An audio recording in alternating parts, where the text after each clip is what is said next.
South Park hadn't mentioned Meghan Markle in months. Then her 2-hour podcast with Jamie Kern-Lima dropped, and the writers smelled fresh meat. It's Good Morning, Canada. Several months now since our beloved queen has died. The cartoon came back swinging like it never left, turning every forced pause, every buzzword, every vulnerable sigh into a demolition derby of punchlines. Canadians are finding it hard to go on. Canadians, that is, except for our first guest, the prince and his wife.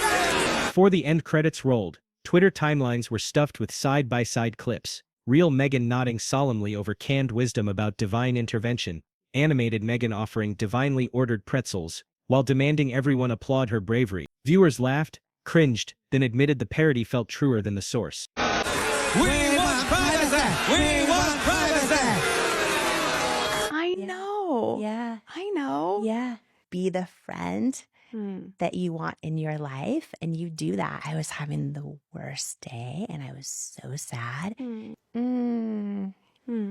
It started with South Park's version of the podcast set, soft lighting dialed up to holy glow, host eyes shimmering like they'd seen an angel, Meghan perched in earth-tone loungewear rehearsing the word yet, until it sounded like a trademark. The show didn't need to exaggerate. One character simply murmured, growth journey, empowerment, in a loop, while another scribbled hashtags on a whiteboard, tower, authentic, still a duchess. Audiences who had struggled through the actual interview recognized every syllable. I don't like the air in here. Can you smell it? It's definitely strange. I just got a big whiff. It's pretty bad. You know, I have a surprise for you. Okay. It's a golden unicycle. I don't want that. And Meghan bragged on the Real podcast that her lifestyle brand sold out in 45 minutes. The animated version countered with "We practiced really hard to come off as genuine." Fans spat coffee. South Park zeroed in on the podcast's strangest moment.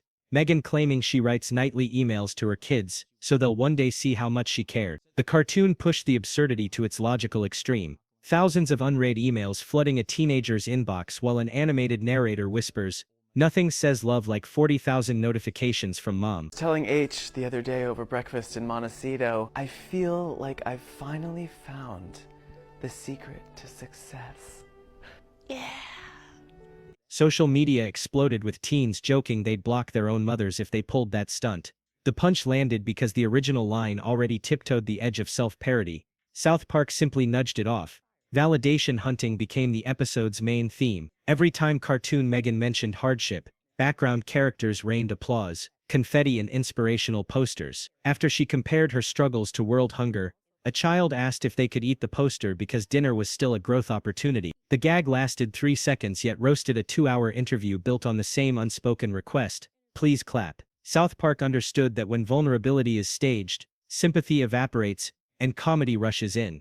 The writers also mocked Meghan's makeup-free authentic look. Cartoon camera zoomed on poreless skin, sparkling teeth, and a crew member spritzing her cheeks with bottled realness. Fans of the show tweeted side-by-side screenshots of the actual video and the parody, captioning them "Spot the difference." Hardly anyone could. Jamie Kern-Lima's role didn't escape unscathed. South Park portrayed her as a saintly talk show oracle, handing out gluten-free manna and nodding so vigorously her halo slipped. Every compliment was delivered like scripture, every question a cue for Meghan to flex enlightenment. Critics of the Real podcast had called it an echo chamber. South Park turned that echo into an earthquake, repeating the same affirmation until it felt like a factory jingle. The episode's final blow came during a fake normal life dream sequence. Animated Harry suggests ditching cameras, magazines, Netflix deals. Meghan agrees, then pulls out a mirror to check lighting. A random American yells, "We despise them." Her response, "That's why I'm here." Yeah. Credits rolled over a gospel choir singing "Please hashtag me," and the internet lost it. Memes formed before the DVR finished recording.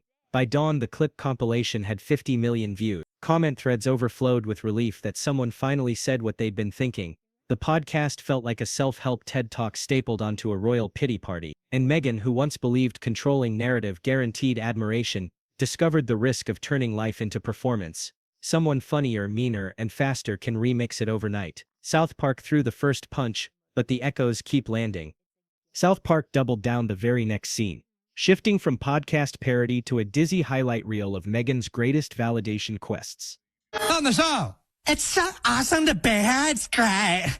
So let me start with you, sir. You've lived a life with the royal family. First stop, an imaginary home shopping network, where she hawks candles labeled divinely ordered success. You've had everything handed to you, but you say your life has been hard, and now you've written all about it in your new book, Wah. Yes, that's right, friend. Each wick apparently unlocks ancestral power. Every phone order triggers canned applause and an on-screen counter screaming number of lives changed. She thanks viewers for support. You see, my wife and I are totally like, you should write a book because your family like stupid, and then so are like journalists. So you Ethical, women-led purpose. Then slips and admits the candles are poured in a small hate journalists. That's right. And now you wrote a book that reports on the lives of the royal family. Right. So you're a journalist. country I can't pronounce. I'll learn its name on my growth journey. The host gasps like she's heard angels sing. The live audience bursts into tears. Twitter bursts into GIFs. Cut to a mock charity gala. We just want to be normal people. All this attention is so hard. Isn't it true questionable wife has her own TV show and hangs out with celebrities? Meghan stands beneath a banner reading "Impact is my brand." She tells guests that sharing stories is as vital as solving world hunger. South Park's writers let the words hang like a helium balloon, then prick it with a tiny pin. A waiter whispers, And does fashion magazines? What are you suggesting? Well, people might say that your Instagram-loving bitch wife doesn't want her privacy. Soup kitchen lines around the block, but the spotlight lingers on Meghan practicing her serious face in a dessert spoon. The camera zooms on a plate of untouched quinoa shaped like the word empowerment. Viewers online screenshot the quinoa and meme it. Calories burned. Say, how dare you, sir? My Instagram-loving bitch wife privacy. And you know what else? To hell with Canada. 0. Calories for clout. Infinite. The show pivots to the now infamous makeup-free segment. Cartoon Meghan enters a studio proclaiming raw authenticity, but a stylist chases her with a ring light labeled organic sunshine. She insists on No, leaving. We'll go find some quiet place where we can be normal. Come on, wife. cozy clothes, so a designer hands her a sweatshirt, price tag. South Park magnifies the absurdity with a chyron. Simple life available in 3 neutral tones. Social media drags real Meghan's earth tone wardrobe deals all We want privacy. We want privacy. night. The parody clip embedded in every thread. Next, the writers take aim at the endless buzzword. They stage a round-table game called Synergy Bingo. Cartoon Meghan, Jamie, and an audience plant must describe their pain using only pre-approved terms. Authentic. Ding. Resilience. Ding. Shared narrative. Ding. Jamie shouts transformation journey. Yes, a 4-word power play. Confetti cannons fire. A siren wails. The scoreboard flashes MIC drop. South Park lets the moment linger just long enough for viewers to remember the real interview felt almost as scripted. In a quiet interlude, Harry tries for genuine conversation. What if we stopped filming everything? Meghan nods thoughtfully, then turns to camera 2 and whispers, "Did you get that? Vulnerability take 1." She asks the crew to move the boom because it's blocking her halo light. Harry sighs, eyes darting like he's waiting for the director to yell cut. But no one does. The gag lasts 10 seconds and lands harder than any insult. Authenticity is impossible when you're directing your own spontaneity. Meghan Markle apparently cried when she watched an episode of South Park. So there was a recent episode of South Park making fun of Meghan Markle and Prince Harry, and royal insiders have revealed that when Meghan Markle first watched the episode, she Phase 2 of the roast tackles the nightly emails to her kid. South Park shows Meghan's toddler opening a laptop to find 40,000 unread messages. Each subject line, "Mommy's love yet," "Mommy's courage yet," "Mommy's breakfast reflection yet." The child shrugs and selects all, clicks delete. Half the audience roars, the other half winces, because they remember thinking the same thing during the actual podcast. Love shouldn't feel like spam. The show's sharpest blade is saved for the HRH controversy. Cartoon Meghan mails gift baskets labeled from Her Royal Highness to random influencers. One opens the box, finds a tiara-shaped coupon for 10% off mindfulness courses, and asks, "Didn't they quit royal duties?" Another shrugs. Title's a title if you brand it hard enough. Hashtags sprout immediately. Monarchy marketing. Duchess discount. Real-life commenters dig up stories of Meghan allegedly using the title privately, and the cycle of ridicule restarts. South Park seals Part 2 with a faux live TV panel. Joel Osteen-style set, soft piano loop. Meghan thanks God for guiding her to create a podcast that finally lets celebrities reveal how hard it is to be celebrated. The studio audience stands on cue chanting "Yet." The parody host asks, "Any final wisdom?" Meghan replies, "Remember, purpose without branding is just a hobby." The piano swells, credits roll inside the episode, and the real show cuts to black. Online reactions spike past the first week's numbers.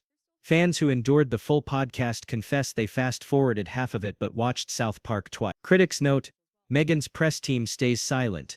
Every statement risks reinforcing the joke. Hashtags morph daily. Divinely ordered pretzels. Resilience ramen. Email me yet. Each one a reminder that the harder you polish an image, the brighter it reflects every flaw. And South Park isn't finished. 2 episodes remain in their mini-arc. Viewers sharpen popcorn supply chains, waiting to see which royal buzzword gets drop-kicked next. The third South Park volley drops a week later, opening on a late-night talk show spoof called The Validation Hour. Meghan storms on stage, holding a crystal-studded mic, and announces she has transcended traditional storytelling. Every sentence she speaks will now end with the word yet. The studio audience cardboard cutouts of influencers cheer on a loop.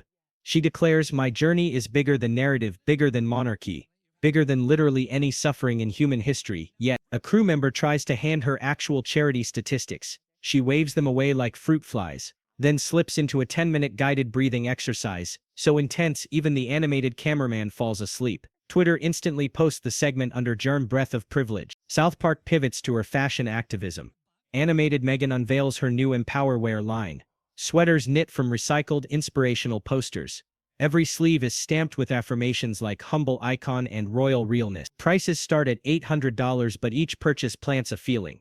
Customers receive an email confirming that somewhere, somehow, a vibe has improved. Cartoons in the episode buy the sweaters only to discover the tags read, "Made in a free trade vibe space, actual location classified." Fans screenshot the tag, circulate it beside headlines about Meghan's real-life ethical fashion claims, and ask which hemisphere vibes originate from. Next, the show attacks the endless gratitude loops.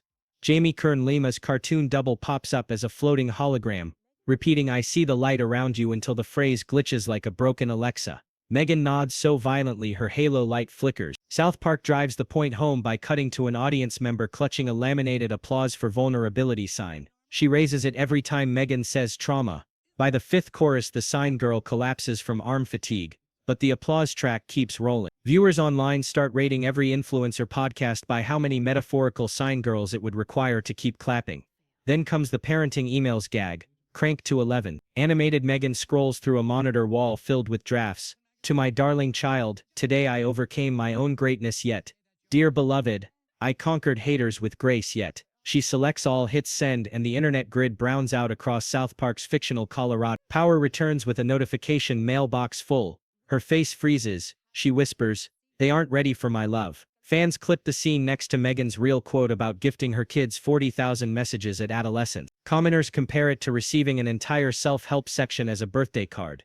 South Park's writers finally address the makeup-free authenticity stunt by staging a faux tutorial called Bare-Faced High Concept. Meghan removes invisible foundation while an off-screen stylist swaps diffusers to softer bulbs. Each bulb change triggers an infographic listing its retail price and the carbon offset required. She ends the tutorial by spritzing raw essence mist. Retail $110. The camera pulls back to reveal 4 makeup artists hidden just outside frame, fanning her with boards labeled subtle. TikTok beauty gurus duet the clip, joking they need 4 assistants to achieve authentic. With 3 punches landed, the episode crescendos at a streaming platform board meeting. Executives debate whether to greenlight Meghan's new docu-series Journey yet. One intern dares to ask if viewers might be saturated. A higher-up responds, "Audiences love sincerity as long as we stay on message." The wall screen flashes polling data.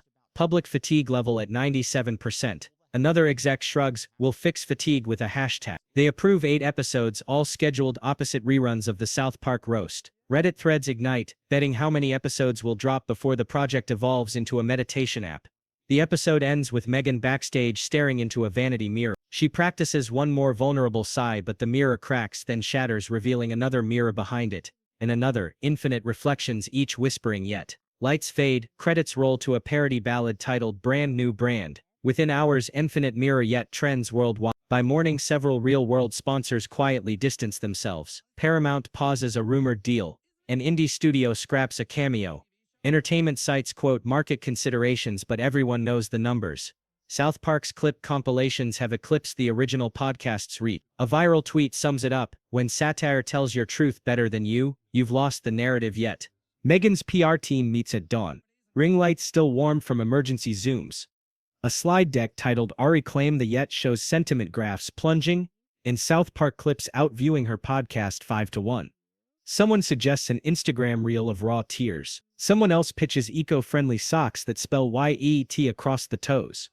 Meghan walks in clutching her phone. A new meme, her cracked mirror multiplied to infinity, pings every few seconds. She clears her throat. We pivot with power yet. The room answers with the silence of people who know the word has become radioactive. That night, South Park airs its final strike. Animated Meghan accepts a Global Resilience Award in a stadium lit like a pop revival. She thanks herself for withstanding negativity. Thanks Jamie for seeing her sparkle. Thanks the syllable yet for carrying her to cosmic purpose. Beside her stands a giant gold button labeled Validate. Each time she speaks, a stagehand slams the button and pre-recorded cheers boom. Cartoon Harry tugs her sleeve. They're cardboard cutouts. She stage whispers, then clap louder. The button jams, explodes, and the stadium falls silent except for one lonely yet echoing through empty seats. Households across America flip channel. A family tries the real podcast. Their smart speaker interrupts. Excessive buzzwords detected. Skipping. Grandma exhales relief. In a dorm, students stream the cartoon. Laughter leaks under doors like microwave popcorn. At Buckingham Palace, a corgi tilts its head at the episode. On screen, animated Meghan insists, "I'm royal in spirit if not in payroll." The Queen consort shuts the curtains with a sigh. Tabloids run the photo. Corgi sides with cartoon Britain heels. Data dashboards tell the tale. Brand new brand remixes flood TikTok workouts, cat videos, wedding dances. The algorithm no longer knows satire from source. It just amplifies the louder signal, and South Park's signal is deafening. 3 days later, the streaming platform hosting Meghan's planned docuseries holds an emergency call. Viewer surveys rank anticipation for Journey yet below reruns of dial-up modem noises. Budget slashed, episode order halved, premiere buried under TBD after recalibration. Everyone knows recalibration means never. Meghan releases a response video at sunrise, hair in a just woke glow plainly sculpted by a stylist. She speaks of growth, intention, cosmic timing. Every sentence ends with yet. Comments fill with mirror emojis and the word yet copied 100 times. Dislikes eclipse likes in 20 minutes. The algorithm buries the clip beneath a loop of the exploding Validate button. South Park uploads a 3-second farewell. The gold button melting into a puddle that spells YET. Then a caption, "Time to move on." Fans call it perfection. PR analysts call it brand burial.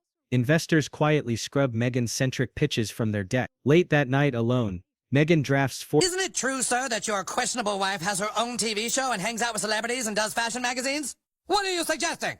Well, I just 40,000 more emails to her kids, hits send, and watches them bounce back. Mailbox full. She stares at the error. just think some people might say that your Instagram-loving bitch wife actually doesn't want her privacy. Lowers the laptop lid, and for the first time in weeks finishes a thought, without whispering yet. The room finally is quiet. How dare you, sir? My Instagram-loving bitch wife has always wanted her privacy!